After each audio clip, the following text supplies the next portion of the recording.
Então, muito boa noite, doutor Marcos, boa noite, doutor Luciano, sejam muito bem-vindos.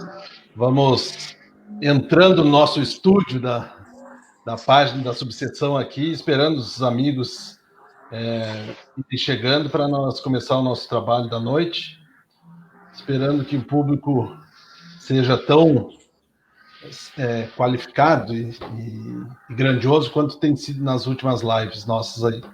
É um prazer enorme a cada colega e amigo e cidadão que entra na nossa página para assistir às nossas lives, pois a intenção é essa, é passar a nossa noite, o nosso conhecimento para novos colegas, novos amigos.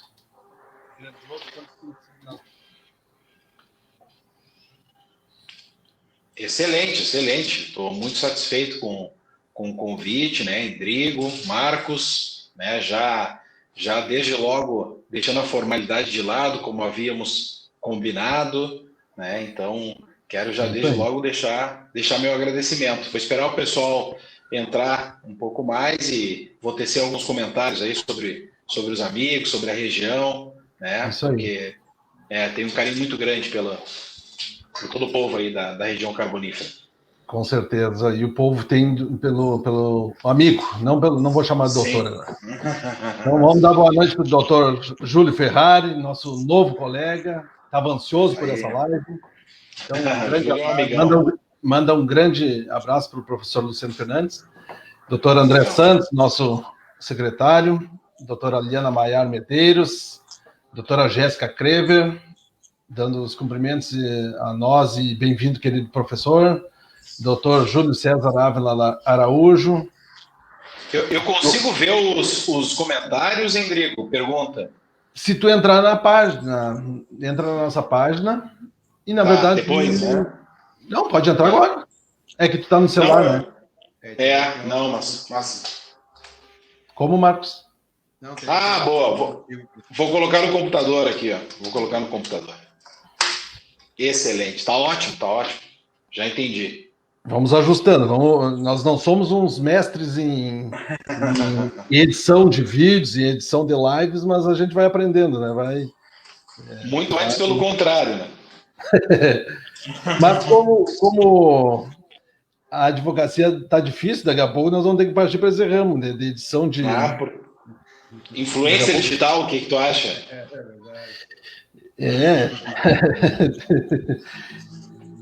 No momento está sendo bem... Estão se esforçando para ir para esse lado aí, né? É verdade, estamos aí sempre. Marcos, está um pouco longe teu áudio, não sei se tu consegue... Eu também escuto um pouco baixo. Melhorou? Melhorou, então tá. Vamos lá, eu vou informar aqui, vou mandar compartilhar nas páginas aqui também, para que mais colegas vão se dando conta que já está na hora, né? Às vezes a gente na correria não se dá conta, já chegou o momento. Sim.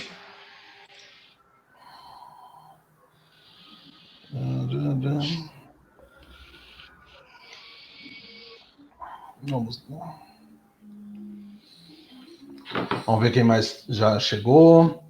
Seu Paulo e Dona Vera Vasconcelos, sempre nos assistindo.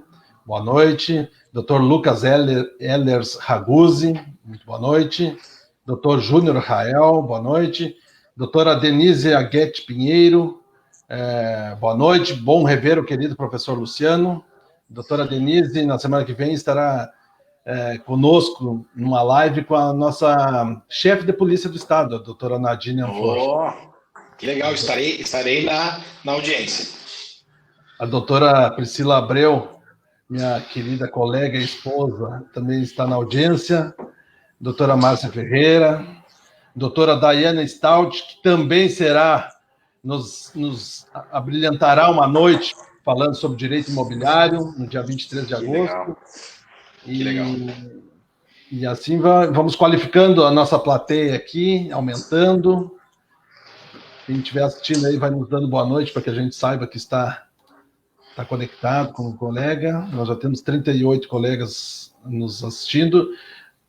Doutora Cláudia Borgatti, boa noite. minha prima, Viviane Oliveira, muito boa noite. Essa é frequentadora assídua, mas eu notei a ausência na semana passada, mas está justificado. Vamos lá. Vamos ver se chega mais alguém aí. Copiar aqui.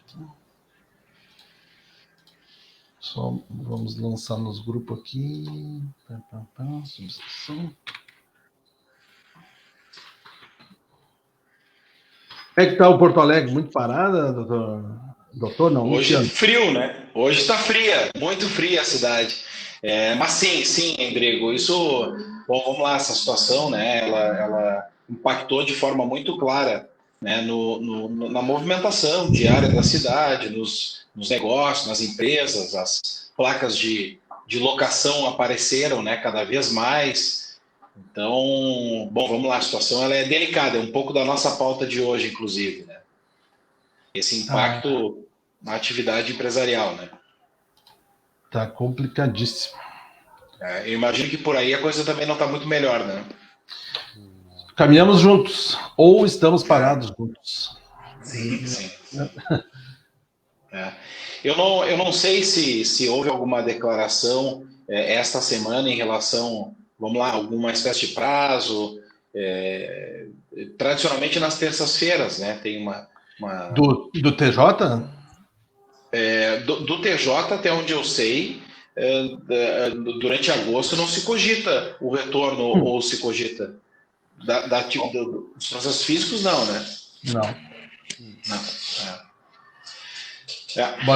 Boa noite, doutora Flávia Webster. Boa noite, Rafael Croce. Está assistindo o doutor Marcos aí. De certo, o doutor Marcos fez uma grande propaganda que estaria na mídia hoje. Doutora Jennifer Cunha, querida colega, boa noite. Doutora Maria Regina Ingert Abel, grande ex-presidente de São Leopoldo, de Novo Hamburgo. Um abraço, satisfação em revê-la, conselheira estadual atualmente. Um abração aí para a senhora. Doutor Geraldo Ferreira, presidente de Agudo, muito boa noite. O Fernando José Silva, boa noite, Fernando. Doutor Leonardo Araújo Correia, grande professor Luciano, baita advogado. Doutor Anderson Machado da Silva, boa noite, ótimo professor.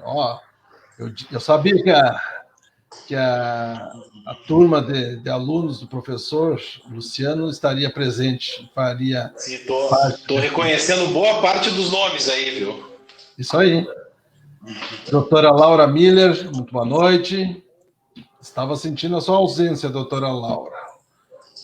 Doutor Kleber Dalla Coleta, grande ex-presidente de Bento Gonçalves, grande amigo, grande dançador do nosso baile do ano passado, agitou, abrilhantou a noite com a sua presença e da sua noiva.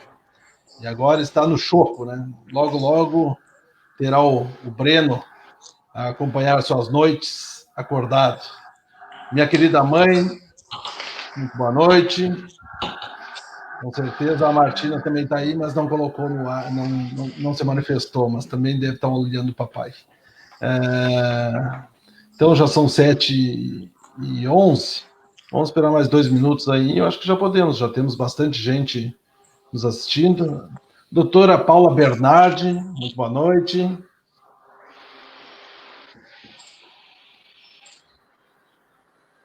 Então, tá. Doutor Joel Carrion, boa noite, baita abraço.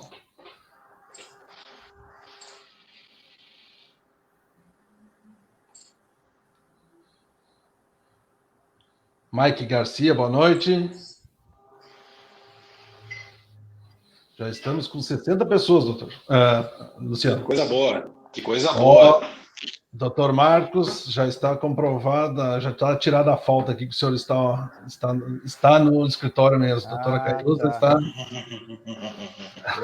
Boa noite, Cairuza está aqui ou está em Planalto? Está em casa. Em casa.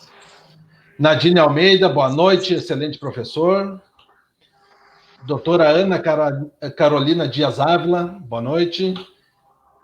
Meu compadre de Pelotas, Fabrício Balbon, boa noite. O mate vai depois da live. Agora não podemos esquentar muito.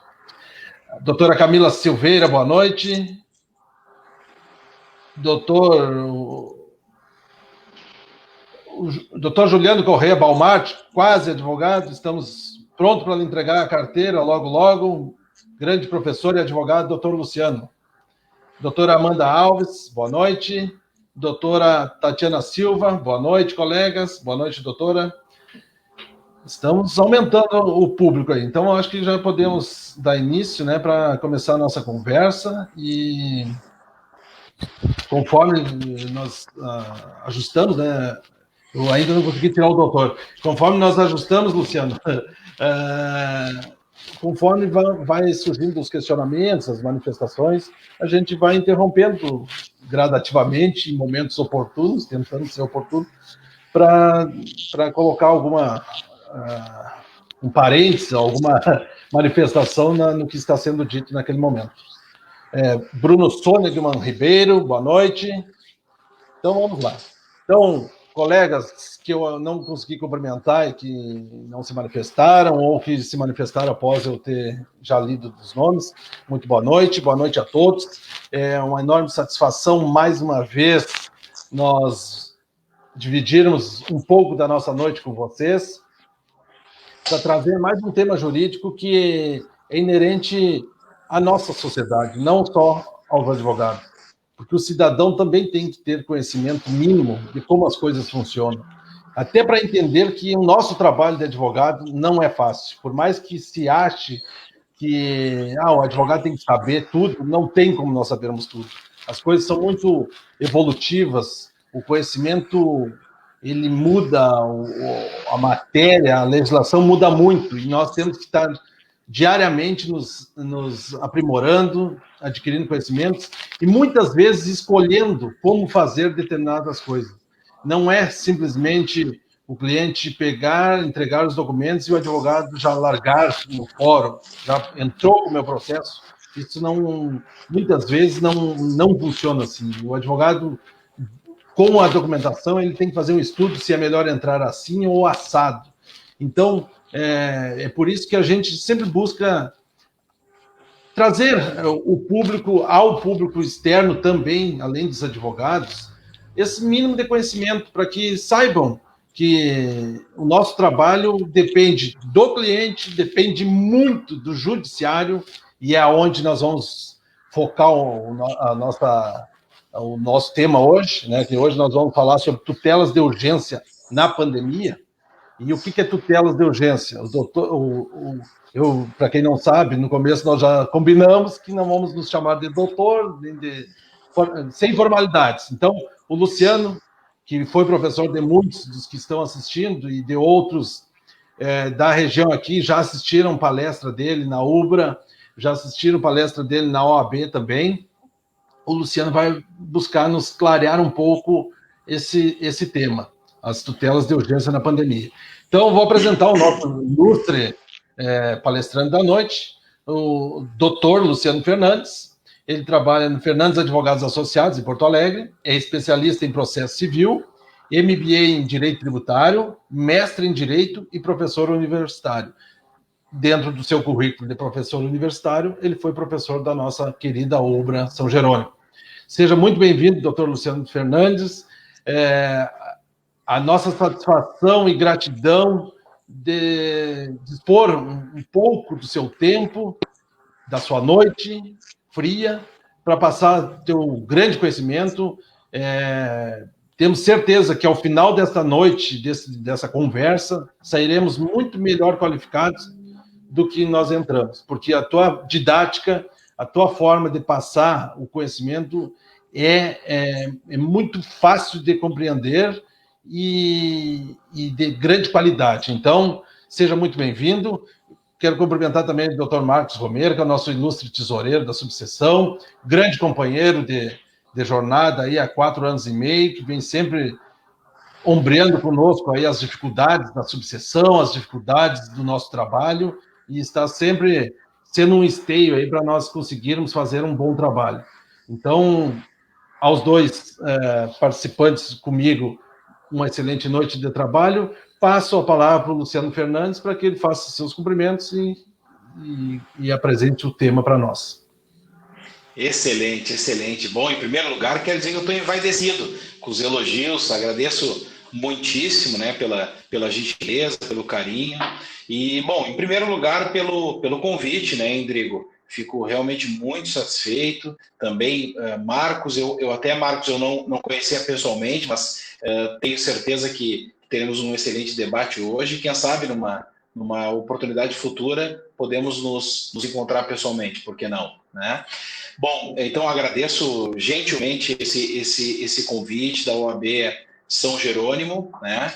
Para mim é muito especial falar para vocês hoje, falar com vocês hoje, porque tenho um carinho muito especial por todos os habitantes, né, da região carbonífera, São Jerônimo, Charqueadas, Triunfo, Butiá, né? Muitos dos alunos que tive estão hoje aí, né, nos assistindo e vamos conversar juntos, né? Nutro, portanto, um carinho bastante especial por essa região. Foram 6 anos lecionando na UBRA São Jerônimo, foram anos para mim de muito crescimento e de muita alegria.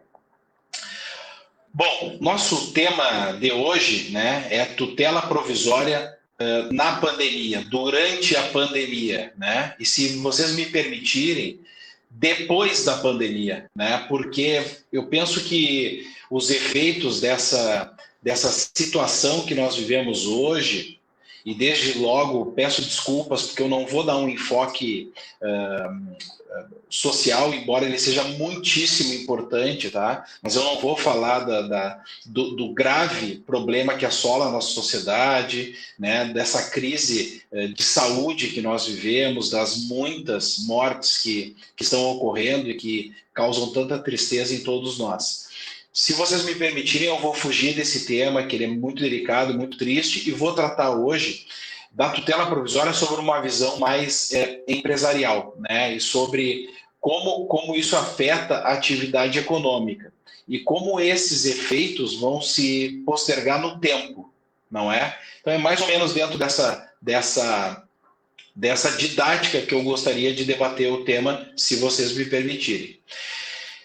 Eu diria que o tema tutela provisória em si ele já é bastante interessante, não é? É aquele, né, entrando já, de certa forma não, com todas as formas dentro do tema, né? Tutela provisória, aqui nós falaremos de forma mais específica, né, da espécie, portanto, tutela de urgência, é quando o Estado consegue tocar o cidadão, né? Quando o Estado ele consegue entregar o bem da vida muito antes de se ter certeza absoluta sobre quem deve ser vitorioso no processo, né? Então, essa forma que o Estado tem de ser eficiente já de longa data, né? O Instituto da Tutela Antecipada no Brasil, né, data tranquilamente de uma forma formal, né, positivamente desde 94, então já há muito tempo, né, a tutela antecipada é uma prática, já existia antes, obviamente, mas não formalizada na norma, né, na norma geral, né, mas já existia na lei de mandado de segurança, por exemplo, então, dentre outras várias, né, nas ações possessórias e por aí vai. Mas o ponto é, este tema ele nos entusiasma porque ele, efetivamente é uma forma de o Estado ser eficiente. Eu peço e horas depois o Estado pode me entregar o bem da vida, né? Eu sei que parece até meio estranho, né? Para quem não tem formação jurídica, né? Geralmente se imagina que sempre os processos demoram muito tempo, né? Na grande maioria das vezes sim, né? Mas vamos lá. Mas é possível sim que o Estado consiga entregar a tutela pretendida rapidamente, né? E a tutela de urgência ela tem justamente esse intuito. Então, senso geral, e sempre foi muito importante ter um instrumento de tutela de urgência. O fato é que, né, na atual situação, né, a tutela de urgência ela ganhou uma importância, me parece, indiscutível, né? É indiscutível que no atual momento e nos meses e anos que virão, né? Principalmente na atividade empresarial, a tutela de urgência ela vai ser muito utilizada, né? Vai ser muito utilizada. E ao redor deste tema nascem muitos problemas a serem resolvidos, não é? O cenário é este, né, pessoal? O cenário ele é de escassez de recursos, o cenário ele é de negócios sendo encerrados, não é? Uma inadimplência em cascata, né? O fabricante que não recebe do distribuidor, o comerciante que não recebe o distribuidor que não recebe do comerciante, o comerciante que não recebe do consumidor, né? Então, essa inadimplência em cascata, ela está gerando já agora, e esses efeitos certamente eles vão se postergar no tempo, está gerando uma série de conflitos, né? E esses conflitos eles são das naturezas mais variadas, né? Observem a relação locador-locatário, a relação fornecedor-consumidor, né? A relação empregador-empregado, não é verdade? E, dentre outras, contribuinte-Estado, não é? Então, a inadimplência ela vai ser uma realidade cada vez mais presente, né? E nesse contexto, né? Me parece, pessoal, que a tutela de urgência ela ganha relevo.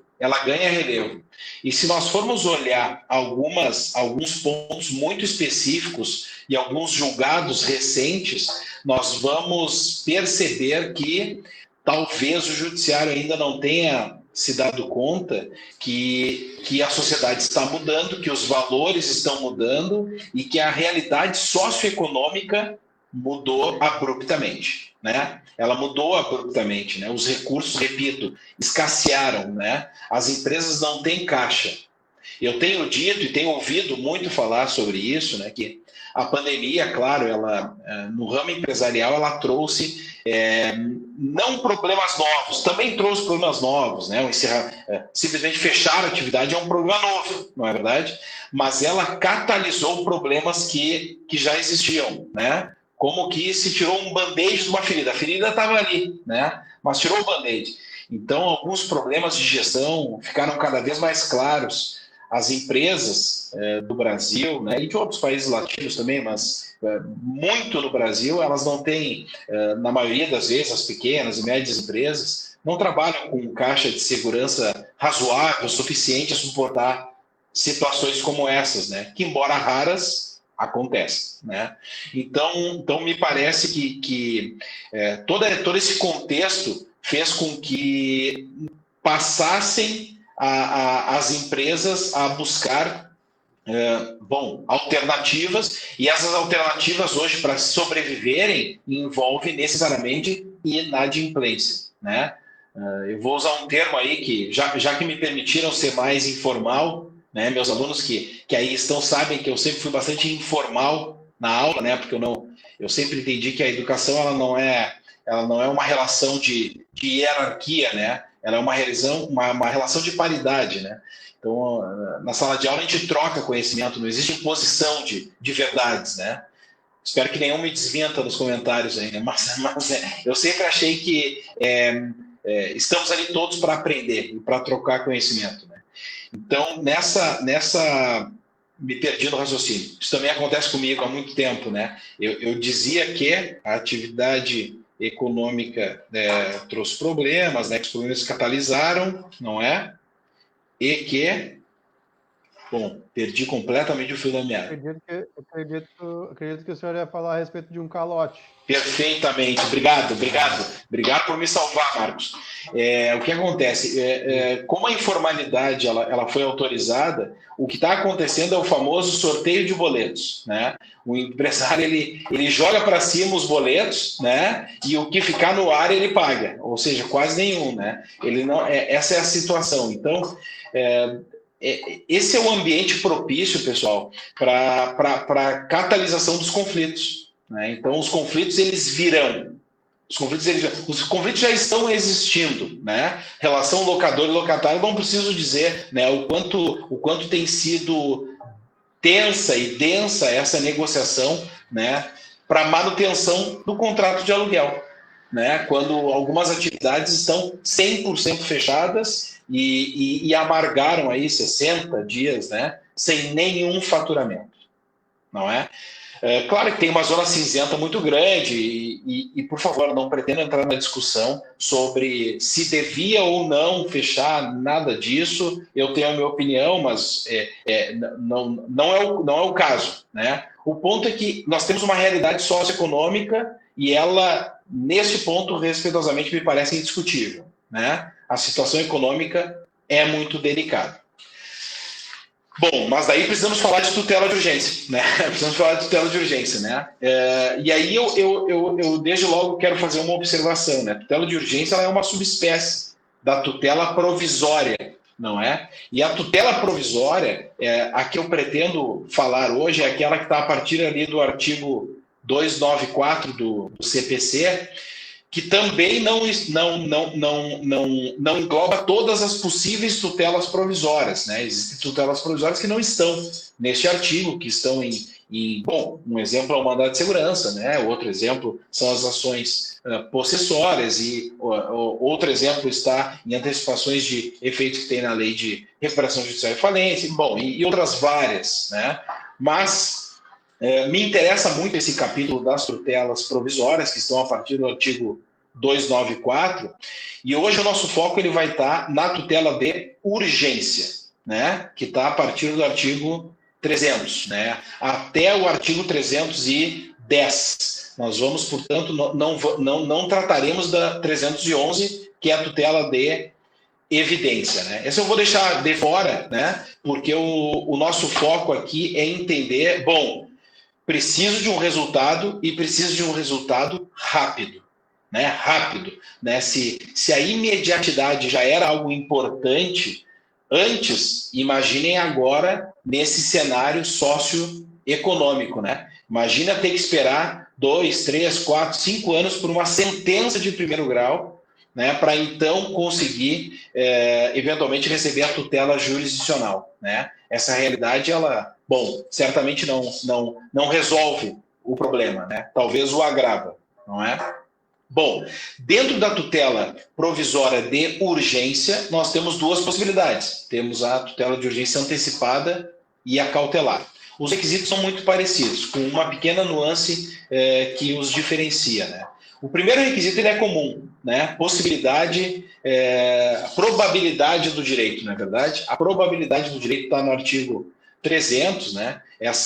Esse termo, que é um termo indeterminado, né? Probabilidade do direito. A probabilidade do direito para o Andrigo certamente é diferente da probabilidade para o Marcos, certamente é diferente da probabilidade para mim e de muitos dos nossos ouvintes, né? Então, esse termo jurídico indeterminado, que claro, que ele é informado pela jurisprudência, pela legislação, pelas normas em geral, princípios e por aí vai, não é? Ela no caso concreto, este termo indeterminado ele vai precisar ser preenchido, né, pela interpretação do magistrado. E da mesma forma, o segundo requisito, e esse até com mais relevância para o nosso tema de hoje, né, é o perigo de dano, no caso da tutela antecipada, né, da tutela provisória de urgência antecipada, e o risco ao resultado útil do processo na tutela cautelar, né? Não sei se fica claro para todos, mas em resumo, né, eu entendo e bem acompanhado com boa parte da doutrina, que de fato, né, para a tutela antecipada é um segundo requisito e para a tutela cautelar é um outro requisito. Justamente porque existe essa diferença clássica, não minha, mas muitíssimo antiga, da doutrina italiana, né? Ainda de Piero Calamandrei, né? De que a tutela cautelar é segurança para execução, e a tutela antecipada é execução para a segurança, né? Bom, nesse contexto onde a gente precisa preencher esses dois institutos jurídicos que são indeterminados, probabilidade do direito, e aí eu vou me dar o direito de falar apenas da tutela antecipada, e o perigo de dano, probabilidade do direito e perigo de dano, no caso concreto, o magistrado ele tem que preencher e ver se, para ele, aquele direito é provável, pode ser provado, né? Provado não apenas com fatos, com documentos, com testemunhas e por aí vai, mas também se é provável que o sistema jurídico tutele, né? A probabilidade era uma imbricação entre fatos e direito, né? Como se existisse fatos e direitos isolados, na verdade, né? Fatos e direitos, eles estão naturalmente imbricados, né? Mas mas o fato é que dizer que o direito é provável necessariamente passa por analisar o caso concreto. E se eu analisar o caso concreto, obviamente, eu vou enxergar uma verdade, eu vou enxergar uma norma, né? Um Marcos outra, o Endrigo outra, e o Júlio outra, né? Os outros nossos vários amigos e alunos que aí estão, né? Cada um terá a sua interpretação, né? E o mesmo em relação ao perigo de dano, né? Eu posso olhar um determinado tema e entender que não há perigo de dano. Não, que é uma situação tranquila, que pode tranquilamente ser administrada, né, eventualmente por uma atividade empresarial e por aí vai, né? E, bom, para outro magistrado, talvez a interpretação seja bastante diversa. É nesse contexto que eu gostaria de abrir a nossa discussão, né? Vamos lá. Me parece que a tutela provisória, antes da pandemia, ela tinha um contexto socioeconômico para ser analisada. Depois da pandemia, necessariamente é preciso readequar critérios de interpretação, né? É preciso readequar, porque mudou a economia, mudou o momento socioeconômico. Não é possível mais ler a lei de locações com os mesmos olhos de antes da pandemia. Não é possível mais ler um contrato de franquia com os mesmos olhos de antes da pandemia, não é? É preciso mudar esses óculos, né? Porque vamos lá, eu tenho que atender a sociedade de agora. Não adianta o Poder Judiciário atender a sociedade de antes, né? Que certamente, vamos lá, no mínimo menos dinheiro tem agora. Né? Então, acho que pelo menos isso a gente precisaria que o Poder Judiciário, que o Estado, né, tivesse condições de compreender e, na sua interpretação, levar em consideração. Correto? Ao final, eu quero defender, né, se vocês me permitirem, para a gente debater, que 2 valores daqui para frente, sempre que a gente tratar de conflitos que envolvem atividades empresariais, não é? E a gente precisa tirar da cabeça que empresas são sempre mega negócios que conflitam entre eles, né? A Samsung e a Apple. Né? Não. Né? Na grande maioria das vezes, o conflito ele é entre uma pequena empresa e uma pequena e uma média, não é verdade? A maioria das empresas são pequenas, faturam até 4 milhões e 800 no ano, né? Então, as pequenas empresas, elas conflitam muito. E elas conflitam com as médias, com as maiores, né? Então, com muita frequência, uma pequena empresa vai litigar com uma grande empresa, né? E nessa circunstância, alguns valores precisam ser levados em consideração para eu dizer o que há perigo de dano ou não. Não sei se consigo me fazer claro, né? Eu trouxe aqui, pessoal, um caso concreto para nós debatermos rapidamente, ver o que vocês acham, né? Teve um caso concreto, pessoal, no Vale do Caí, né, num dos municípios do Vale do Caí, onde uma empresa de varejo com algumas unidades, né, obviamente, em virtude da pandemia, teve que suspender as suas atividades, fechou as portas, né? E essas empresas de varejo, é muito comum que isso aconteça, principalmente em municípios do interior, mas também nas capitais, né? É muito comum que as empresas de varejo tenham o seu crediário, né? Porque o crediário ele é um modelo de varejo que funciona muito bem e, bom, traz resultado, né? Não é à toa que grandes empresas de varejo utilizavam já há mais de 20, 30 anos o sistema de crediário, né? A pessoa, inclusive, quando ia pagar o crediário, já comprava mais, né? Então, é uma prática bastante recorrente. Bom, essa empresa de varejo, ela teve que fechar. E passados 30 dias, ela não tinha dinheiro né, capital, caixa, para pagar fornecedores, tributos, a sua folha de pagamento. Não tinha dinheiro, não tinha caixa, não tinha a menor condição de cumprir suas obrigações. O impacto social nessas cidades do Vale do Caí seria enorme, né? Porque são pequenas cidades, né? Pequenas, né? Esses dias eu fiquei alarmado com um dado que eu vi, né? 95% dos municípios do estado têm menos de 50 mil habitantes, né? Então são pequenas cidades e muitas vezes algumas empresas elas movimentam a cidade, né? E se tu tirar o fôlego daquelas empresas, elas impactam a cidade de uma forma, né? Que pode, olha, vamos lá, isso, né? Imagina uma inadimplência em cadeia num pequeno município que não dispõe de grandes recursos, né?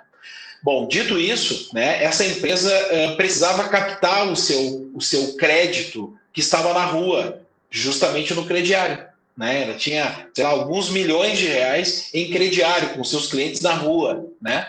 E esses clientes, eles são compostos por pessoas, muitos deles, que pagam em dinheiro, que não tem conta bancária, que não tem cartão de crédito, que eles vão com o dinheiro lá e pagam, certo?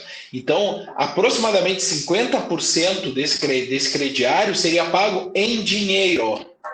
Como receber em dinheiro com as portas fechadas? Impossível, né? Então o que acontece? Olha que interessante, essa empresa entrou com uma ação, um mandado de segurança, né, contra o Estado do Rio Grande do Sul, pleiteando que ela pudesse abrir as portas para receber o seu crediário. Interessantíssimo, né? Pois a tutela foi negada, né? A tutela foi negada em primeiro e segundo grau, né? Com o seguinte argumento, de que hoje, em pleno século XX, existe uma série de formas de receber os seus créditos, que não é preciso pagar em dinheiro, né? Então, nessa circunstância, não há por que abrir o comércio, não há por que abrir uma porta e etc. para receber esses créditos, na medida em que se pode transferir dinheiro, se pode pagar com cartão e por aí vai. Ponto. Né? Respeitosamente, me parece, né, que esta decisão, que não ultrapassa 10 laudas, né, ela está desatenta ao tamanho do problema que nós estamos tratando. Né? Uma empresa de varejo que emprega algumas centenas de pessoas, né, recolhe alguns milhões de reais de tributo, não é verdade? Né? E vamos lá, e que precisa desse dinheiro para sobreviver. Essa empresa ela não recebeu a tutela jurídica adequada, a tutela jurisdicional adequada, eficiente, como espera o artigo 8º do Código de Processo Civil, né? Não houve eficiência, neste caso concreto, não houve uma análise da situação socioeconômica, que é um dever do Poder Judiciário, na verdade, conhecer o contexto socioeconômico, cultural, para então tomar uma decisão, para então entregar a tutela. Né? Esse caso, para mim, eu teria outros, mas esse caso, para mim, ele foi, claro, emblemático, né? Porque ele efetivamente demonstra que o Poder Judiciário não se deu conta que mudou o cenário socioeconômico. Né? E daí eu digo o seguinte, né, falando já um pouco mais avançado, né, me parece que existem dois valores, né, tem outros temas, depois a gente pode debater, né, mas eu quero dar a palavra para vocês aí, porque eu estou me passando um pouco no tempo, né, mas em resumo, me parece que tem dois valores, por favor, Rodrigo, Marcos, me corrijam, tem dois valores que precisam ser levados em consideração daqui para frente. O primeiro deles está na Lei de Recuperação Judicial e Falências, né, a Lei 11.101 de 2005 traz, né, se eu não me engano, no artigo 49, também me corrijam, traz um princípio, o princípio da preservação da atividade empresarial, ou da empresa, né, porque empresa é atividade. Então, esse princípio, ele já era relevante, por isso a Lei de Recuperação Judicial, né, mas agora ele é ainda mais importante, pessoal, porque a empresa ela não é um material frio, né? Ele não é um prédio. Empresas são feitas de pessoas. Né? Empresas são feitas de pessoas, de pequenos empresários que vivem daquela atividade, né? De empregados, colaboradores, parceiros, né? Stakeholders em geral, que vivem daquela atividade. E se não tem pessoas, não tem atividade, não tem empresa, né? A gente não pode olhar friamente para ela, né? O princípio da manutenção da atividade empresarial, ele tutela pessoas, ele tutela a sociedade, ele não tutela dinheiro, né? Às vezes, me parece, né? Às vezes tem uma interpretação um pouco fria do gênero, né? A empresa é algoz. Não, a empresa não é algoz. A empresa ela é composta de pessoas, tá? Bom, esse é um primeiro valor que me parece que ele precisa ser levado em consideração. E o segundo valor, bom, esse mais óbvio de todos, é o princípio da solidariedade, né? Da solidariedade, né? Porque cada vez mais a gente precisa se dar conta que em períodos como este, em todos os períodos, mas como este, né, o social precisa ultrapassar o individual, né? E nesse contexto, né, entender que as empresas elas agregam para a sociedade e que haverá esse conflito entre elas e esse conflito ele foi causado, claro, por uma administração também, ok, mas por uma situação que é alheia à vontade dos empresários, né? Eles tiveram que fechar, na minha opinião, justamente, precisavam fechar mesmo, né? Só que nós temos que ajudá-los, né? O judiciário vai ter que se dar conta que quebrar uma empresa não ajuda o social, né? Não ajuda o social, né? E não é um privilégio ao individual, ao contrário, né? O olhar daqui para frente, os conflitos e as tutelas jurisdicionais, né? De urgência para manter a atividade, esse olhar ele é ao encontro do social e não o contrário, né? E não o contrário. Bom, eu teria outros temas aqui, mas eu queria ouvir um pouquinho também, se quiserem, claro, né? Debater sobre essas bobagens que eu inventei aí, mas por favor, eu acho que esse é um tema que tem me alarmado, né? Eu tenho ficado muito preocupado com o fato de que o judiciário, por favor, os conflitos não foram ainda para o judiciário, eles irão. Foi muito pouco, né? Pô, joga no TJ ali, conflito, né? Locador, locatário, pandemia, né? E vê quantas ações foram ajuizadas em virtude desse sistema. Quase nada. Joga franquia, pandemia, quase nada, né? Joga ali joint venture, pandemia, quase nada, né? Então, isso ainda não foi judicializado, mas será. Porque a conversa, né, o encontro, né, entre as empresas, ele, embora seja salutar e importante, né, às vezes ele acaba em desacordo. Olha, não tem acordo, vamos para o judiciário. E daí, quando for ao judiciário, me parece, né, que é preciso ter um olhar mais macro, mais socioeconômico, e talvez fugir um pouco do livro, fugir um pouco da norma fria, né? A lei de locações manda isso, ponto, né? A lei da franquia manda isso, a lei da representação comercial manda isso, ponto, né? Me parece que esse raciocínio ele é muito prejudicial para o nosso momento.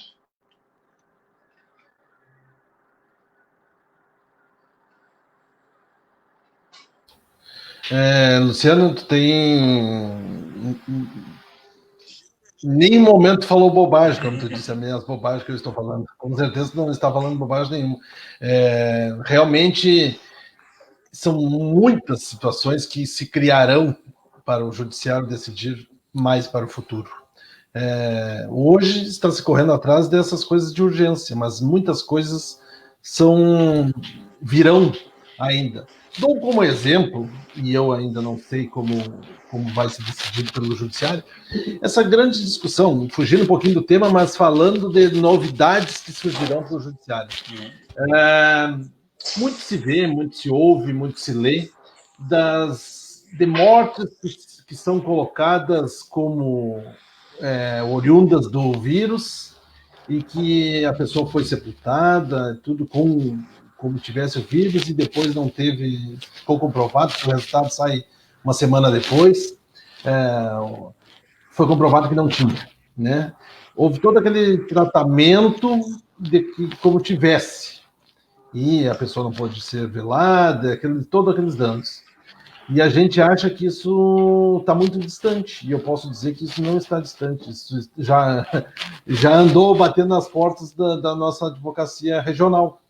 E eu não sei o que o judiciário vai entender isso. Houve um dano moral, houve uma questão de se preservar a todos, pela questão de que se ele estava contaminado e promover aquele velório, todo o convencional não estaria expondo a todos, né? Então, são coisas que eu não sei a resposta, não achei a resposta, não tem. E é uma coisa que vai, as pessoas, com certeza, os familiares de quem faleceu, buscarão o judiciário de uma forma ou de outra, mas não se sabe o que vai ser decidido. Então, só a título de exemplo de que novidades surgirão e de que coisas que não estão no cotidiano da advocacia, do advogado, e consequentemente do judiciário, estão surgindo, e nós não sabemos ainda como que vai ser definido. Eu vi aqui uma manifestação que me chamou a atenção de um colega, o Dr. Joel Carrion. O poder judiciário está alheio à pandemia. O judiciário não rima com solidariedade. Olha, temos que concordar com o colega. Não vamos generalizar, não vamos dizer que é o judiciário como um todo, com certeza, mas existe esse distanciamento do social, da realidade que nós todos vivemos. A minha preocupação como gestor de uma entidade de classe que em defesa da cidadania, nesse momento que o judiciário está fechado, que o foro só atende casos de processos eletrônicos e de urgência em processos físicos, ele parece tão distante da nossa realidade. E digo por quê? Porque o caixa do supermercado, o açougueiro do supermercado, o farmacêutico, o lojista, quando a bandeira não é vermelha, estão trabalhando, tomando seus devidos cuidados. O lojista, só que não está trabalhando na bandeira vermelha. Os outros continuam trabalhando em todas as bandeiras criadas pelo Estado. Então, nós precisamos que o judiciário tenha um olhar mais social nesse momento de pandemia. O olhar social de alguma forma, reabrir, fazer com que as coisas andem. Para um cidadão, aquele processo que parece ser uma coisa tão simples para quem está do outro lado do balcão, ou da cadeira de decisão, para aquela pessoa é a vida. Para aquela pessoa... E tu não consegue provar isso para o judiciário como sendo uma medida de urgência. Tu não consegue provar que é um caso de... não vida ou morte, mas é um caso que resolve a vida da pessoa. Né? Eu tenho um outro exemplo depois, Rodrigo. Agora tu acabou de me lembrar. Então, às vezes a gente fica... E por isso eu quis fazer essa manifestação em cima desse comentário do colega, porque a gente tem essa dificuldade de compreender o porquê que é o único segmento da sociedade que pode trabalhar 100% em home office, sem prestar 100% da sua atividade, 100% da sua função. Porque os números que o judiciário apresenta, eu converso com 106 presidentes de todo o estado do Rio Grande do Sul e não consigo ver para onde é que foi aquele monte de decisões que apareceram. Porque nos processos eletrônicos realmente estão andando. Só que o processo eletrônico é um número ínfimo perto do que tem de processos físicos. Então, eu quis fazer essa manifestação em cima do que o colega colocou ali, mas também trazendo para a questão do tema de hoje, da urgência, dessa dificuldade. E as tutelas, elas podem ser no começo e no meio do processo, né? Não existe, não é necessariamente quando tu entra com o processo, ela pode se transformar numa urgência. E aí eu entro nessa questão dos processos físicos, que para mim, advogado, defensor de um cidadão que precisa que aquele carro dele saia do nome dele porque determinada coisa... Aquilo ali para o judiciário não é urgente, não é encarado como uma medida de urgência, por mais que eu tente nesse período. Então, eu quis fazer esse link do que o colega colocou como o distanciamento do judiciário, da sociedade, do problema social, com o tema de hoje, que é a tutela de urgência, né? Essa dificuldade de nós fazermos com que uma situação de urgência seja encarada pelo judiciário como de urgência. É o teu exemplo. Não, posso falar mais um pouquinho, Marcos? Depois te entrego a palavra aí, pode ser? Pode. Ah, tá bom. Olha só, me surgiu enquanto tu falava, Rodrigo, o que acontece, né? Os processos físicos estão suspensos, né? E os prazos, tudo, né? E, bom, mas vamos lá, mas sempre que a gente falar em urgência, né? Em urgência, naturalmente que esses processos eles precisam ser apreciados, não é verdade? E naturalmente que o Poder Judiciário ele precisa entregar uma solução. O problema ele começa com a formalização disso, né? Formalização por meio do peticionamento já é o primeiro problema, né? Mas o segundo, que eu vejo de forma muito clara, é que há um engessamento da ideia de tutela provisória. O pessoal só consegue ver tutela provisória dentro de uma petição inicial, de forma incidental, né? Ou na modalidade de tutela antecedente. Mas não se vê que a tutela provisória, né, ou melhor do que isso, mesmo a tutela definitiva, né, ambas têm um objetivo muito claro, que é entregar o bem da vida para o cidadão. Né? Então, observa, vamos pegar dois exemplos muito claros. Tá?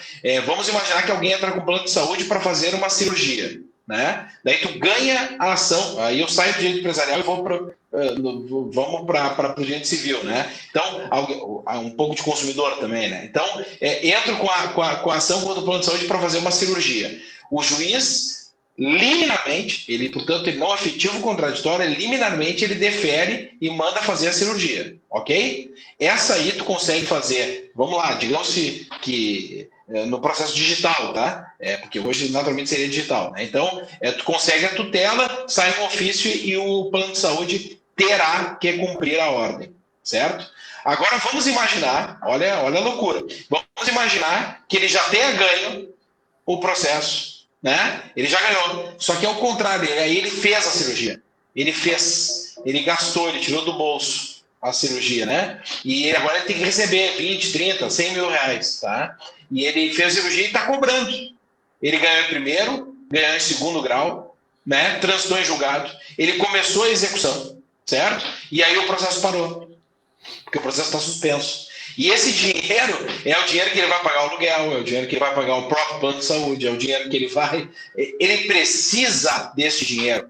Só que o problema é que essa é uma obrigação de pagar, né? A obrigação de pagar. E não se entende que a tutela executiva definitiva, ela é tão importante quanto a provisória, né? E ela precisa ser tratada, inclusive, me parece isso tanto quanto óbvio, mas ela não é, né? Ela precisa ser tratada com muita atenção, porque já existe certeza absoluta do resultado, né?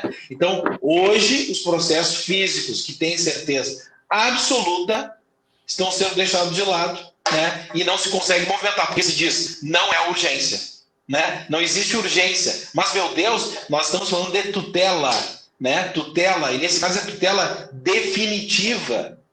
É tutela definitiva. Olha outro caso interessante. Sujeito, várias famílias, né, que tem uma concessionária de estradas aí que devem para essas várias famílias que foram prejudicadas por ela, num processo de mais de 10 anos, né? Se deram conta agora que a única forma de cobrar essa concessionária, seria protestando essa concessionária.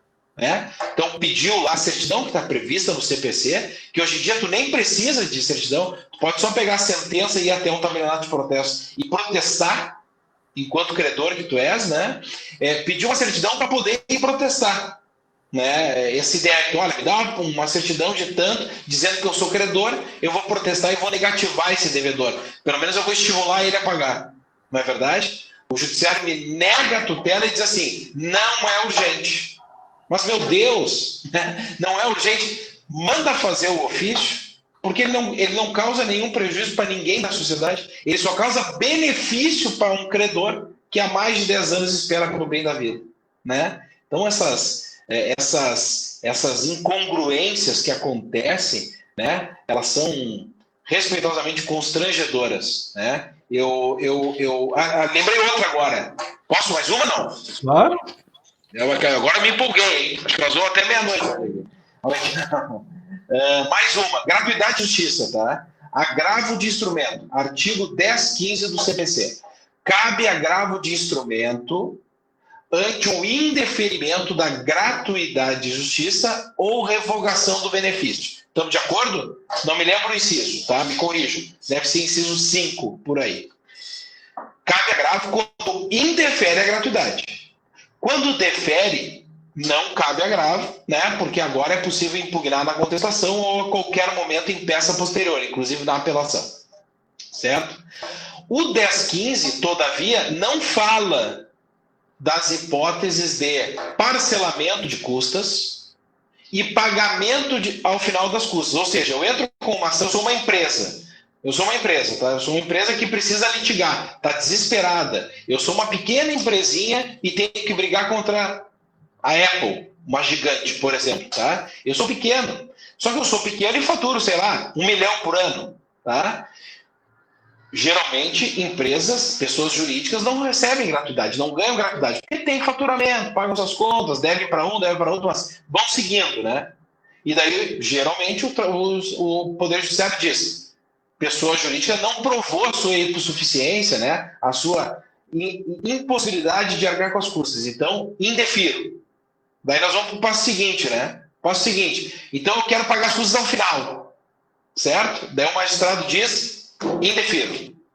Tá, mas então eu quero parcelar em 10 vezes. E o magistrado diz, indefiro. Daí qual é o recurso que eu tenho? Se eu entrar com agravo, né? Tem alguns precedentes do TJ, pasmem, que dizem assim, ó. Não, agravo contra indeferimento de parcelamento não existe. O 10.15 fala só de gratuidade e justiça. Né? Só de gratuidade. E daí, olha a doideira, né? Olha a doideira. Né? Nos dois casos, a empresa não vai conseguir continuar com o seu processo, porque ela não tem dinheiro. Né? Ela vai ter que aguardar a extinção, olha a doideira. Ela vai ter que aguardar a extinção do processo, uma sentença sem mérito, para apelar.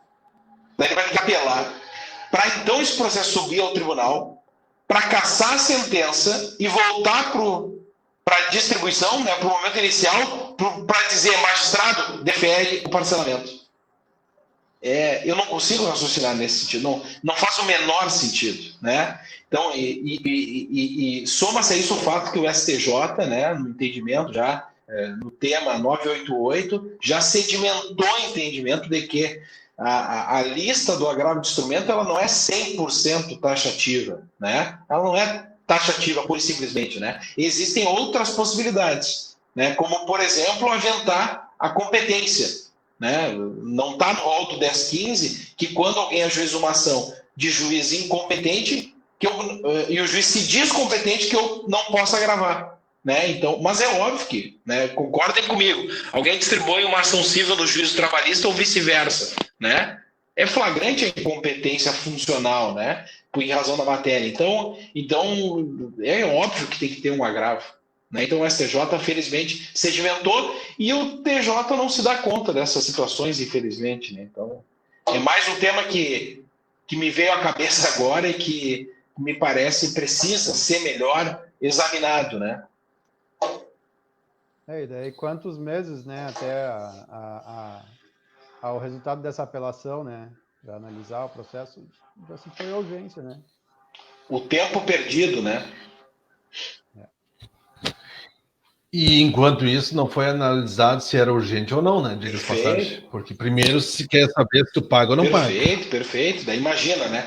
E aqui eu nem vou falar Nem vou falar que se é uma obrigação de pagar, né? Imagina, vamos de novo, tá? Uma pequena empresa, uma empresa grande. Daí tu pede gratuidade e indefere, pede para pagar as custas ao final, que não está previsto no CPC, é verdade, mas é uma prática da jurisprudência de 30 anos, né? Então, assim, pede para pagar ao final, não indefere. Daí pede parcelamento, indefere também. Daí tu agrava, não cabe agravo. Daí tem que apelar, caça a sentença. Tá, ok. Daí, tá, parcelou. O tribunal obrigou a parcelar por meio de uma apelação, passou 1 ano e meio, certo?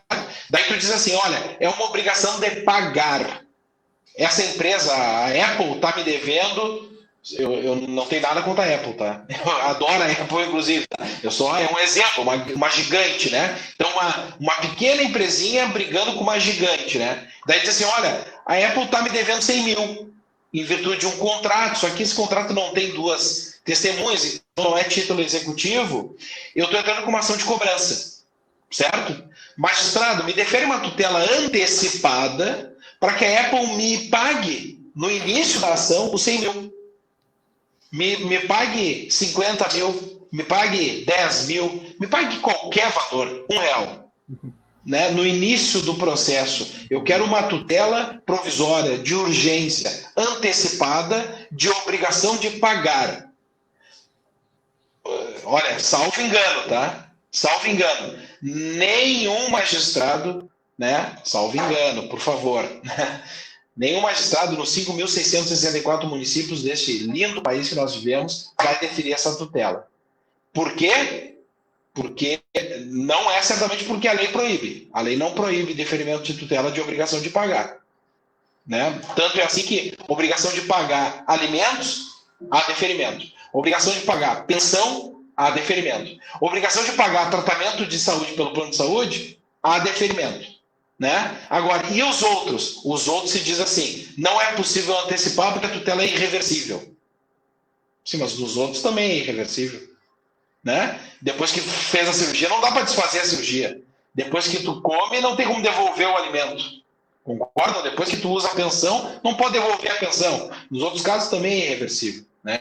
Então, de novo, são essas incongruências que muitas vezes provocam aí uma certa, no mínimo, curiosidade, não é verdade? Com certeza. E como nós temos um grande público aqui que não é advogado, é leigo, né? Eu fiz ali uma manifestação que tu concordou, e é importante que saibam que essa questão da justiça gratuita, da discussão, se cabe justiça gratuita ou não para te entrar com o processo, isso é analisado primeiramente antes de se analisar se é uma cirurgia que tu quer fazer, se é uma... Enfim, qual a urgência que está sendo feita? Não se entra lá, o juízo, ele faz o juízo de admissibilidade do processo somente verificando se tem direito a não pagar aquelas custas ou tem que pagar, para depois que definiu isso aí, é que vai partir para a próxima etapa. Bom, ele quer fazer uma cirurgia de urgência, ele precisa de medicamento aqui. Então, para que eu gosto desse linguajar, de nós propiciarmos para quem está nos assistindo e não tem conhecimento, que saiba, né? Porque muitas vezes parece, mas o meu advogado levou 5 meses para conseguir uma cirurgia de urgência. Só que tu pediu a carteira de trabalho para o cliente, ele não tinha carteira de trabalho. Tu pediu a declaração de imposto de renda, ele não tinha. Nós vamos tratando de uma pessoa que não tem comprovação de renda, né? E o judiciário fica ali, te perguntando, pede mais prova, pede de novo.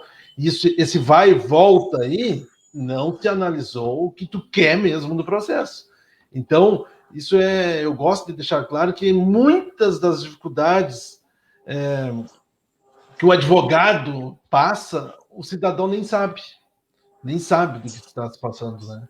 E às vezes ele vê como que o advogado foi incompetente para resolver o problema dele, quando na verdade a nossa profissão, e eu acho importante nós falarmos, a nossa profissão ela depende de todos e de tudo. Nós não conseguimos fazer nada sozinho. nós não conseguimos montar o processo sozinho, porque nós precisamos dos documentos do cliente, e aí o cliente levou os documentos que tu fez uma lista, mas ele não entregou um. Aí tu está montando a petição dele lá, mas o cara não me trouxe determinado documento. Depende, avisa o cliente, ele leva mais um mês para se lembrar que um dia o advogado me falou que tinha que levar certidão de nascimento lá. Não levou. Aí, bom, leva, o advogado entra, a primeira coisa que o juiz vai ver se tem direito à justiça gratuita. Ou porque tu pediu a justiça gratuita. Não tem. Vamos discutir isso aí. Então, para quem está nos assistindo, a gente sempre orienta. Ouçam o que o seu advogado está pedindo e atendam, porque o advogado precisa de vocês. Passou dessa parte de precisar do cliente, o advogado precisa do judiciário. O judiciário não só do juiz, ele precisa desde o primeiro servidor que recebe o processo, para que aquele processo ande, o processo tem trâmite, ele não cai na mesa do juiz automaticamente. E é onde a gente sofre tanto com esse judiciário parado, porque esse trâmite para, essa engrenagem para. Esse tema gratuidade, ele é muito rico, né? Porque esse tema gratuidade é rico, ficou estranho, né? Mas assim, esse tema ele é peculiar, porque embora o CPC diga com todas as letras que a presunção para pessoas físicas é de que a mera declaração é verdadeira, né? Embora o CPC fale isso com todas as letras, né? E no caso das pessoas jurídicas, ele fala que, olha, devidamente comprovado, né? Mas mesmo assim, mesmo para as pessoas jurídicas, por favor, me corrijam, tá? Mesmo nesse caso, a presunção tem que ser de veracidade, né? Porque não é possível que se imagine que o valor das custas é mais importante do que a tutela jurisdicional. Não, eu não consigo imaginar isso, né? Meu Deus, olha, enquanto tu comprovas, né, que tu tem direito, cite o réu, né, cumpra-se, defira a tutela, depois tu recolhe as custas, depois tu parcela, depois tu paga no final. Bom, as alternativas são 1000, não é verdade? Então por favor, esse vedetismo que se faz com a gratuidade, né, como se fosse um tema muito importante, ele não é importante, ele é irrelevante, né? O acesso à justiça é importante, né? Se o Mauro Caperetti estivesse aqui, ele estaria enlouquecido, estaria batendo com a cabeça na mesa, né? Agora que a gratuidade é mais importante que a tutela jurisdicional, é o contrário. O acesso à justiça é importante. A gratuidade depois se cobra as custas, meu Deus, né? Se cobra, isso é irrelevante perto de uma vida relevante, né? Perto de alimento, de saúde, de educação, de direitos basilares do cidadão, né? Então, meu Deus, de fato, Endrigo, muito bem levantado o tema, né? Esse tema, gratuidade, merece, sem dúvida, mais atenção dos nossos estudos, sem dúvida. E também vale lembrar que a outra parte no processo pode referir que a parte autora tem condições de pagar as custas ou não, né? O juiz pode muito bem deferir com base na declaração ali, e a outra parte vir não comprovar, olha, não. Muito bem colocado. Pede-se um ofício para a Receita Federal, né? E consegue comprovar que teria condições de pagar as custas, né? Mas isso aí, no andar do processo, pode ser feito. Claro, e que se debata ao longo do processo isso, né? Depois lá na sentença ele diz se tem sucumbência, se não tem, né? Se sucumbência terá, né? Mas se será possível cobrar sucumbência ou se ela vai ficar suspensa pela gratuidade. Bom, isso é o de menos, né? Isso é o de menos. O importante é atender ao cidadão, né? O importante é atender ao jurisdicionado, afinal de contas, né? Bueno, eu acho que esse tema, olha, merece mais qualquer encontro por aí, hein? Eu ia dizer, eu acho que nós vamos ter que fazer um encontro só para discutirmos a JG só a gratuidade. Na prática. A JG na prática, né? Sem dúvida, sem dúvida. Vamos ver alguns comentários aqui dos colegas, né? Dos cidadãos que estão participando também. É bom para nós interagirmos com o público. Vamos ver aqui. Paramos aqui. Doutor Alan Prestes, grande colega de segundo grau, hoje advogando lá na região das Missões. Forte abraço. Vamos vendo mais gente aqui, vamos ver o que tem de comentários. Aqui eu vi que tinha um colega também de segundo grau. Boa noite, colega Endrigo. Senti na pele tudo isso, é a mais pura verdade. Que é aquela dificuldade da empresa não conseguir, como aquela que foi usado o exemplo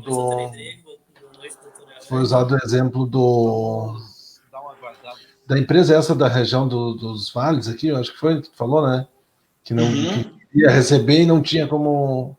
Vale do Caí. Isso. Eu acho que essa questão do Fábio, que ele colocou bem antes, eu acho que foi a questão do sorteio dos boletos, que tu disse que joga para cima e... Acho que foi essa que ele... Me deu um branco na hora, gente. Sorteio que cair, paga, né? Exatamente. O Rafael Croce aqui, Marcos. Sinto falta desse olhar macro da justiça do trabalho entre empregador e empregado nessa nova realidade que vivemos. Outro tema interessante. Outro tema muito interessante esse do direito do trabalho, não é verdade? Essa ideia, né? Essa ideia de que, bom, também é um tema importante esse, né? Mas, de novo, né? Essa ideia de que necessariamente, né, o trabalhador é hipossuficiente. Eu não estou dizendo que não acontece muitas vezes e que está na grande maioria das vezes, por favor, né? Entendo que sim, inclusive, tá? Mas há um X número de vezes que o empresário é um grande corajoso, né? Ele tenta desenvolver uma atividade empresarial, erra, paga errado não por má fé, mas por mero desconhecimento, né? Por uma herança cultural que é nossa, é de todos nós. Ele não soube empresariar. O brasileiro, ele é um lutador, né? O empresário brasileiro é um lutador, porque ele não tem formação para ser empresário. Quem de nós, desde a nossa educação, aprendeu a ser empreendedor? Quem de nós? Né? Nenhum de nós, né? Perdão, né? Nenhum de nós, né? Mas eu vou dizer, a grande maioria das pessoas não tem essa formação, né? Então, o empresário, como um guerreiro, né? Ele se lança numa atividade, ele busca emprego, né? Ele comete sim equívocos, mas muitas vezes o que vale é a letra fria da lei no julgamento das causas que envolve empregador e empregado, né? Tem algumas incongruências, né? O direito do trabalho não é o meu objeto de estudo diário, mas eu percebo, né, algumas situações onde o empregador ele paga duas vezes. Mas ele pagou parcelado, né? Então se ele pagou parcelado não vale, tem que pagar novamente à vista e paga uma multa. Mas, meu Deus, ele pagou, né? Mesmo que parcelado, ele pagou, né? Então, claro que eu entendo toda a doutrina do fato que o direito do trabalho ele é irrenunciável, está tudo certo, entendo tudo isso, né? Mas estamos no século 21, ano 2020, pandemia, né? E é preciso rever a cultura, é preciso rever a interpretação e é preciso mudar os óculos, né? Para que possamos todos nós, quem sabe, pensar, será que eu posso estar errado? Né? Será que, eventualmente, vale uma outra interpretação sobre o tema? Né? Não sei, é o sentimento que eu tenho em relação a esse tema trabalhista. A doutora Flávia Webster, ela comenta naquela questão da empresa. Boa noite, doutor Luciano. Sou advogado empresarial, coordenador da área de recuperação de crédito do escritório César Pérez. Estou na luta para que o judiciário entenda a necessidade de cuidar das nossas empresas, pois elas são responsáveis pela manutenção social. Trabalhar com a execução nesse momento tornou-se uma verdadeira ginástica. Que legal, doutora Flávia, que legal. É isso aí, de fato, imagino, né? Imagino que a situação ela seja bastante delicada, né? E esse entendimento, né, de que as empresas às vezes são algozes, né? De fato, é um entendimento até bastante recorrente e precisa, né? Precisa ser repensado, né? De novo, né? Não, é preciso dizer, claro, tem empresas que são pouco sociais, é verdade, claro que é verdade, né? Mas também existem indivíduos que são pouco sociais, né? Não é possível, né? Existem empresas muito sociais, indivíduos muito sociais, e assim vai, né? É preciso, me parece, tratar o tema de forma menos cartesiana, né? Menos maniqueísta, né? Ou tu é muito mal, ou tu é muito bom. Só tem essas duas possibilidades. E o meio do caminho é um vazio enorme, né? Não vejo dessa forma, né? Cuidando de empresas, cuida-se de pessoas, né? Empresas são feitas de pessoas. Essa é uma frase que eu tenho ouvido e tenho repetido ela, porque ela me parece uma verdade, ela me faz sentido. Ela me faz sentido isso, né? Empresas são feitas de pessoas, né? Marcos, alguma colocação? Não, por enquanto não. Eu vejo alguns comentários ali falando a respeito do retorno do judiciário, né? A angústia de todos nós, né? É, Também é preciso dizer, né, que essa realidade, né, já estamos batendo 1h16 aí. Eu acho que essa questão também do judiciário entender, né, que o teletrabalho é uma realidade, não é?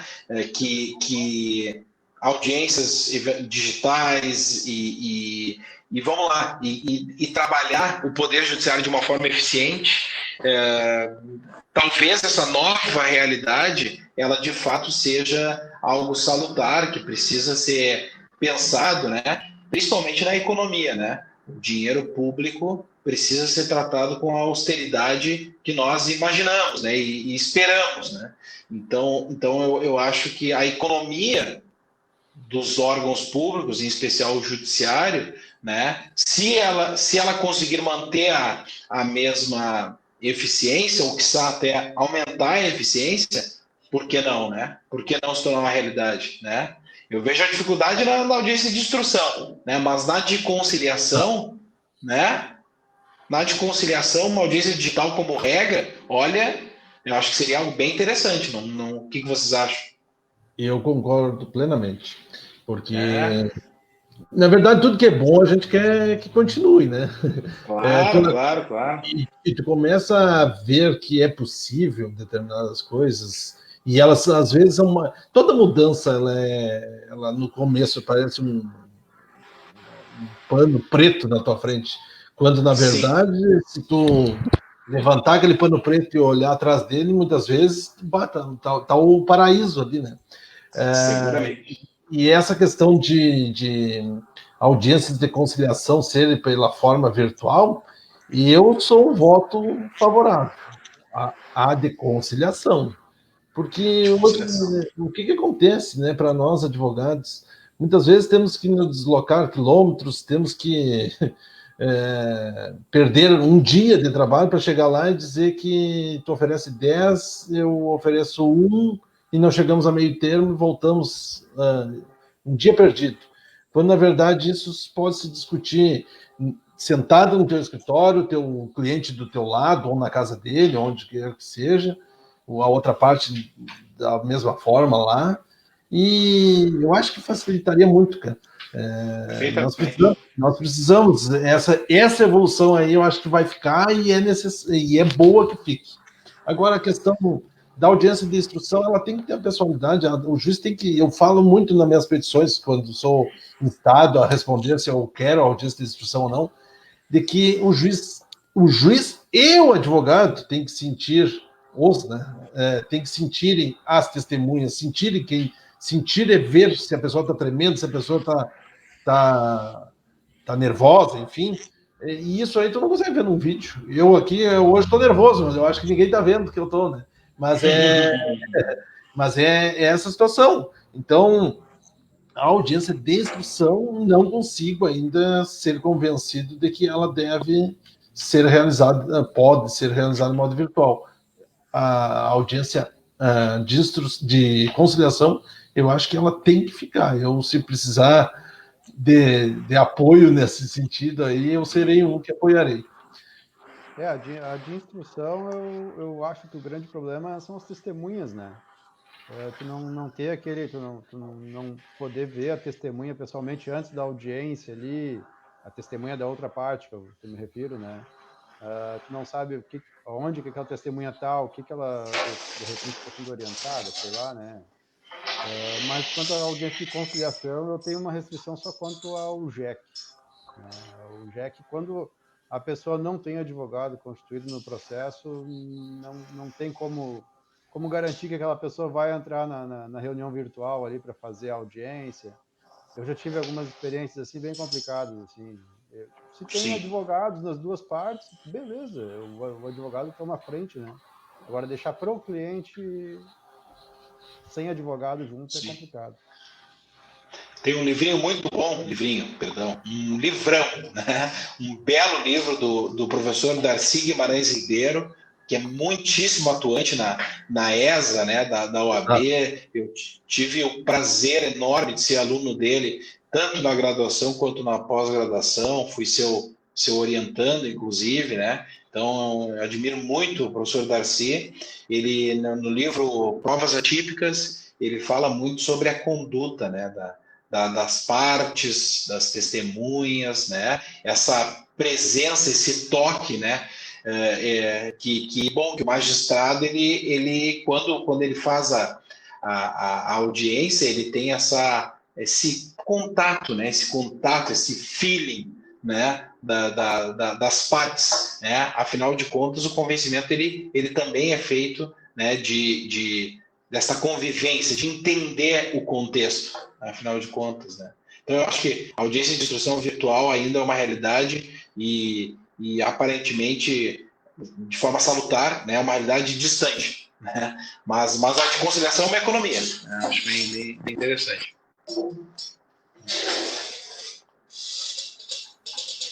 Vamos ver se tem mais algum comentário aqui de algum colega. Justiça do Trabalho ainda é um cenário à parte, diz o doutor William Machado. Nosso parceiro aqui do escritório, William Machado. Eu vi vários comentários dos alunos aqui. Eu vou desde logo, então, agradecendo aí a participação dos vários alunos que eu vi aqui. Quero dizer que, para mim, de novo, é um prazer imenso falar para os colegas, Endrigo, Marcos, mas muitíssimo para toda essa comunidade a quem eu, de novo, acredito um carinho enorme, né? Porque fui muito bem recebido de verdade, né? E todos os eventos em que participei aí, sempre fui muito, de novo, né? Muito acarinhado, né? Me senti parte da comunidade, né? Para ser muito claro. Então, para mim de novo, é um momento feliz poder falar para essa comunidade da região carbonífera. Com certeza, esses alunos vieram muito pela tua presença, por saber quem estava nessa noite aqui, porque tu deixou, como eu disse antes, tu deixou ótimas lembranças no mundo acadêmico daqui, e até a nós, que tivemos pouco contato, também foi ótimas lembranças os poucos contatos, pela forma simples e clara de passar o tema que se trata quando tu o apresenta. E queremos contar com essa ilustre presença, com essa ilustre troca de conhecimentos mais vezes, porque a nossa intenção é essa, passar para os colegas. Como eu disse, nós precisamos estar sempre nos atualizando e passar para os cidadãos um pouco do nosso trabalho, de como é difícil ser advogado. Não é nada simples. Cada caso é um caso, não temos como copiar e colar. As dificuldades são de cada caso.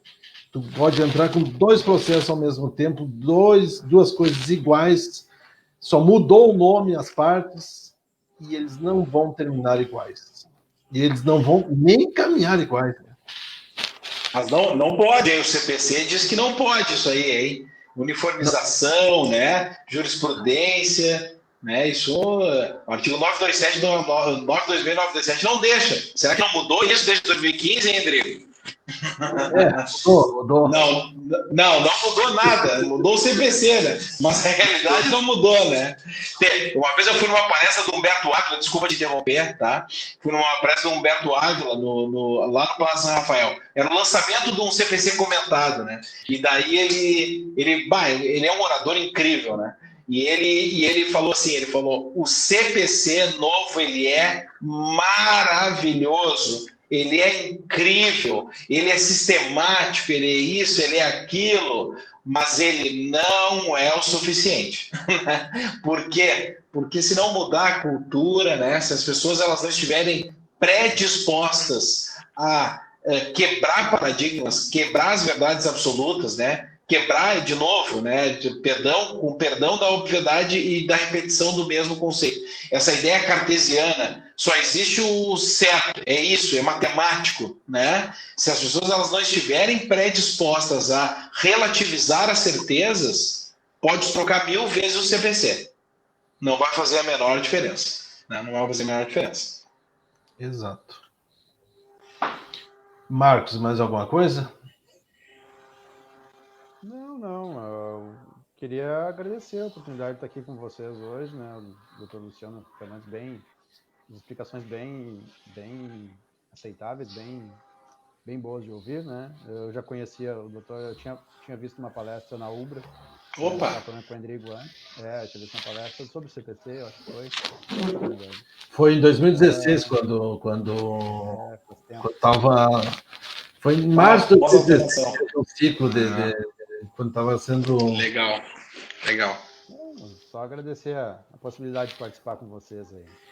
Então deixa eu falar de novo, tá? Porque eu disse que gostava da região, disse que me sentia muito acarinhado, né, por todos da região carbonífera, mas eu ainda não elogiei com todas as letras as lives que eu tenho visto de vocês, né? E a iniciativa que vocês estão tendo de trazer esses debates. Então, com todas as letras, parabéns, Endrigo, parabéns, Marcos, e todos que estão nesse corpo, né, da OAB São Jerônimo, por essa bela iniciativa. Né? Eu tive a oportunidade de ver algumas das lives, gostei demais dos conteúdos, da conversa, do formato. Né? Então, parabéns por essa iniciativa. Compartilhar conhecimento é sempre uma prova de carinho, né? Isso é um carinho que vocês entregam para todo mundo que participa, da OAB, do Facebook, claro, né? Porque infelizmente estamos só nesse ambiente digital, né? Mas que vão aí tomar um café e etc. Certamente são os mesmos que estão nos vendo hoje. Bom, eu acabei de entrar para essa família que vai assistir todas as próximas lives. E vou comentar também. Obrigado. Tá bom? Muito Parabéns. Obrigado mesmo, Luciano.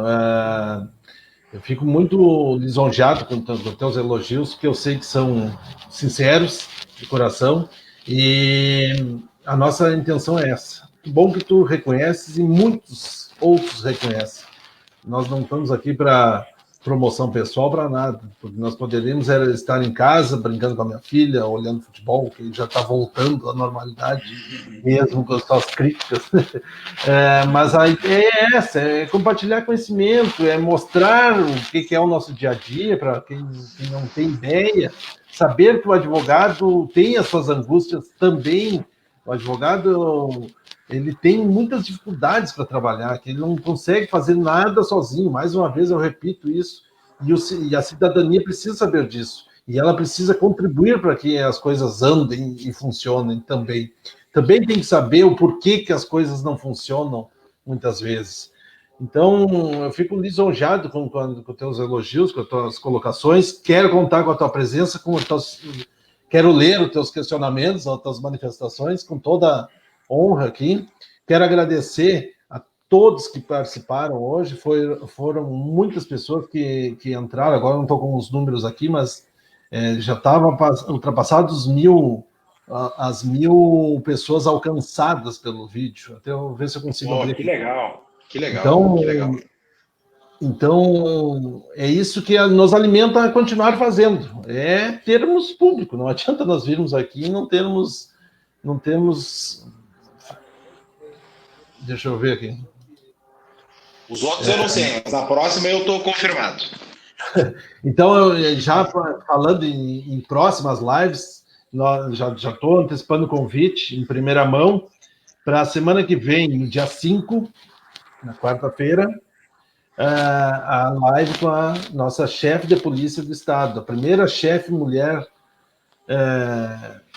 chefe de polícia mulher, a primeira, a doutora Nadine Anflor, que vai falar sobre a violência doméstica contra a mulher nesse período de pandemia. Então, é um evento que nós vamos fazer junto com a Comissão da Mulher Advogada da nossa subseção, e eu entendo de extrema relevância nós termos uma chefe de polícia do Estado dedicando uma hora para conosco. Nós conseguirmos entrar na agenda de uma autoridade dessas não é simples. Então, convido a todos. Claro que tivemos que nos adaptar ao horário dela, não vai ser nesse, vai ser às 16 horas da tarde, às 16 horas, mas quem puder, tire essa uma hora ali para conversarmos, para assistirmos, para se manifestar, e com certeza vai ser de extrema importância, tanto quanto as 4 anteriores e mais a do Dr. Luciano hoje. Já para outra semana também temos agendado uma live com o querido professor Júlio Ribeiro. Acho que vocês não são contemporâneos, né, Luciano, na obra? Não recordo, acho que não. Acho que não. O Júlio Ribeiro foi um professor mais da nossa geração, dos que estão na OAB hoje. Qual é a cadeira que ele dava lá, tu recorda? Família, sucessões. Família. O Júlio Ribeiro está lançando um livro agora, em seguida, e no dia 13 de agosto vai vir falar conosco sobre direito de família. E depois, no dia 23, as datas certas, depois eu vou passando para os colegas, mas eu acho que é 23. Temos palestra com a doutora Diane Stout, que é sobre 23 de agosto é impossível. Vamos ver no celular aqui, que é mais fácil. Que vai falar sobre o direito imobiliário. Aquele questionamento, paga aluguel, não paga aluguel, tem direito a parcelar, o que eu posso fazer? Eu estou fechado, não sei o que fazer. Né? Vou assistir essa também. Estou desesperado, eu preciso saber para que lado eu corro. Vamos confirmar aqui, dia 20 de agosto, às 19 horas. Então, já temos 3 lives de grande relevância para que os colegas e os amigos se programem para assistir. Então, finalizando, eu quero dar uma excelente noite, desejar uma excelente noite a todos, uma gratidão enorme a ti, Luciano, porque sabemos da tua agenda também concorrida e, enfim, cheia, né? E tu te incomodei num domingo de manhã, a hora que tu estava começando a assar a carne, para me dizer se aceitavam ou não esse convite. E na hora... Mas era 7 da manhã, eu já estava acordado fazia umas 2, 3 horas, Rodrigo. Foi tranquilo. Já tinha tomado umas 3 cambonas de chimarrão. Tranquilamente. Mas então tá, eu agradeço a todos, agradeço ao Marcos por ter nos acompanhado nessa noite e a todos que nos assistiram. Uma boa noite a todos, muito obrigado e até quarta-feira às 16 horas. Tchau a todos. Obrigado, pessoal. Um abraço. Tchau. Boa noite. Valeu. Obrigado.